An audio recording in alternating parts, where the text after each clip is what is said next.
గోవింద హరి గోవింద గోకుల నందన గోవింద గోవింద గిరి గోవింద శ్రీ వెంకటేశ. జై శ్రీమన్నారాయణ. ఓం నమో వెంకటేశాయ. భగవద్బంధువులందరికీ కూడా గమనిక, మనము చూస్తున్నటువంటి అష్టదళ పాద పద్మారాధనని స్వర్ణగిరి దేవస్థానం వారు నిర్మాణము చేసినటువంటి నమూనా ఆలయంలో చిత్రీకరించడమైనది. స్వామివారి యొక్క సేవలన్నిటినీ కూడా భక్తుల సౌలభ్యంగా భక్తులందరికీ కూడా తెలియపరచడానికి ఆలయం వారు నిర్మించినటువంటి నమూనా ఆలయంలో ఈ సేవలన్నిటినీ చిత్రీకరించడమైనది. కావున భక్తులందరూ కూడా దీనిని గమనించవలసిందిగా కోరుతున్నాము. ఓం నమో వెంకటేశాయ. వెంకటాద్రి సంస్థానం బ్రహ్మాండే నాస్తి కించన వెంకటేశ సమోదేవో నభూతో నభవిష్యతి.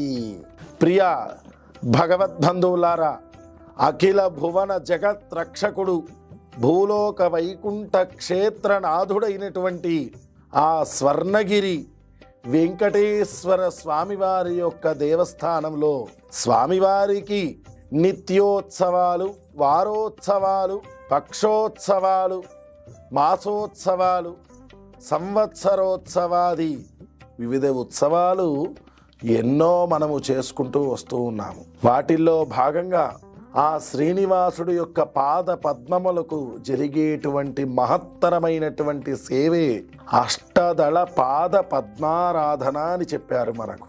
సాక్షాత్ భూలోక వైకుంఠ క్షేత్రనాథుడైనటువంటి శ్రీనివాసుడికి ఆ స్వర్ణగిరి దేవస్థానం వారు చక్కగా మనకు ప్రతి బుధవారం నాడు ఆ స్వామివారికి ఈ యొక్క అష్టదళ పాద పద్మారాధన అనే కార్యక్రమాన్ని నిర్వహిస్తూ వస్తున్నారు. రుణమును తీర్చుకొని తరించి భక్త కోటికిది పరమ భాగ్యమని నిరుపమానమని నిరూపించిన అష్టదళ పాద పద్మారాధన. సమస్త భక్త గుణాధీశుడైనటువంటి శ్రీనివాసుడు భక్త పరాధీనుడు. సమస్త భక్తులందరినీ కూడా తన ఆధీనంలో ఉంచుకొని జగత్తునంతటినీ నడిపించేవాడే ఆ వెంకటాచలాధీశుడికి బుధవారం నాడు అర్చక స్వాములు చక్కగా ప్రాతకాల ఆరాధన, తీర్థ ప్రసాద గోష్ఠి అనంతరము జరిపేటువంటి సేవే అష్టదళ పాద పద్మారాధన.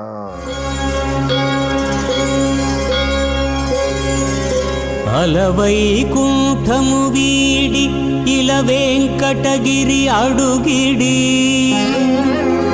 అర్చామూర్తి అయి అలరు అలమేల్ మంగాపతి ఆరాధన.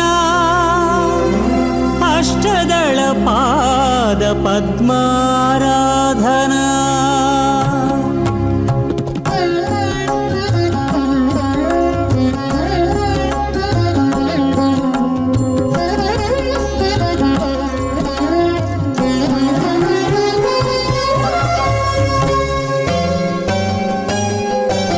భగవంతుడు చెప్పాడు విష్ణు పురాణంలో, మద్భక్త ఎత్ర గాయంతే తత్ర తిష్టామి నారద అని చెప్పి, నా భక్తుడు ఎక్కడైతే ఉండి నన్ను స్మరిస్తాడో అక్కడే నేను ప్రత్యక్షమవుతాను అని చెప్పాడు. అలాంటి భక్తులు తన యొక్క మనస్సుని స్వామివారి యొక్క పాదాలకు ఆరాధనగా అర్పించేటువంటి సేవే ఈ అష్టదళ పాద పద్మార్చన. స్వామివారికి బుధవారం నాడు చక్కగా ప్రాతకాలంలో సకల సేవలన్నిటినీ కూడా సంపూర్ణం చేసుకొని వార సేవలలో భాగంగా ఈ అష్టదళ పాద పద్మార్చనలో భాగంగా స్వామివారికి సంకల్పము చేసుకొని తదుపరి ఆ పాద పద్మాలను విరజా నది తీర్థముతోటి ప్రక్షాళన గావించుకొని చందనాది లేపనాదులన్నిటినీ సమర్పించి అష్టదళ పీఠాన్ని ఏర్పాటు చేసుకొని ఆ పీఠము మీద 108 నామాలతోటి ఓం నమో వెంకటేశాయ అని చెప్పి 108 నామాలతోటి ఆ శ్రీనివాసుడికి బంగారుపు పుష్పములతోటి అర్చన చేసే క్రతువే మన అష్టదళ పాద పద్మారాధన.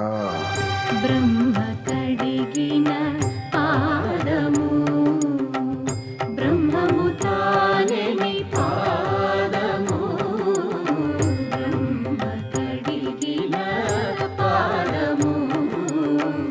స్వామివారు షోడశ కళానిధికి షోడశ ఉపచార సేవలు అని అన్నమాచార్యులు వారు చెప్పినట్టుగా స్వర్ణగిరిలో 16 అడుగుల మూర్తి గావించినటువంటి ఆ శ్రీనివాసుడు ఆ యొక్క వారోత్సవాలలో భాగంగా ఈ పద్మారాధన కార్యక్రమాన్ని చేసుకుంటారు.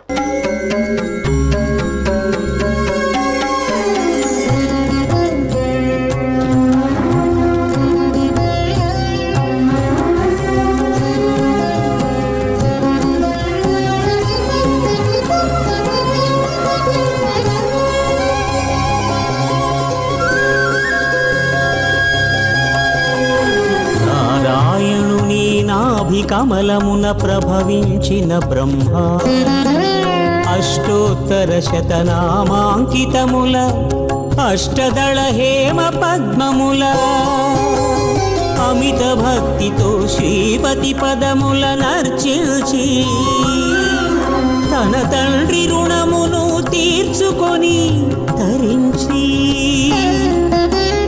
భక్త కోటికిది పరమ భాగ్యమని నిరుపమానమని నిరూపించిన అష్టదళ పాద పద్మారాధన.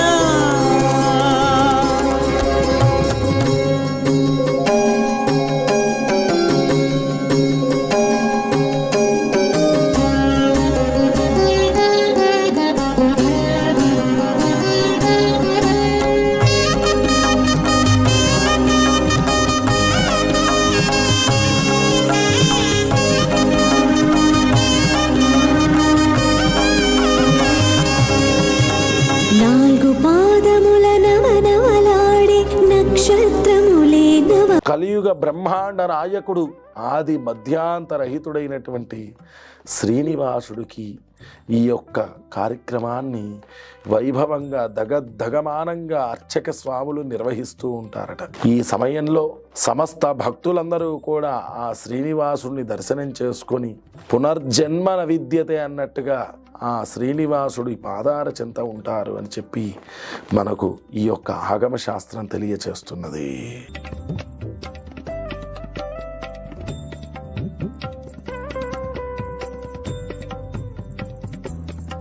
వేలాదిగా భక్తులందరూ కూడా తరలివచ్చి ఆ శ్రీనివాసుణ్ణి ఆర్తత్రాణ పరాయునైనటువంటి జగత్ రక్షకుడు లయకారకుడు అయినటువంటి శ్రీనివాసుడిని దర్శనం చేసుకొని ఆయన అనుగ్రహాన్ని పొందారు అని చెప్పి మనకు శాస్త్రం తెలియచేస్తుంది. జై శ్రీమన్నారాయణ, జై జై శ్రీమన్నారాయణ. స్వర్ణగిరి క్షేత్ర దర్శనం మహాపాపనాశనం. గోవిందా.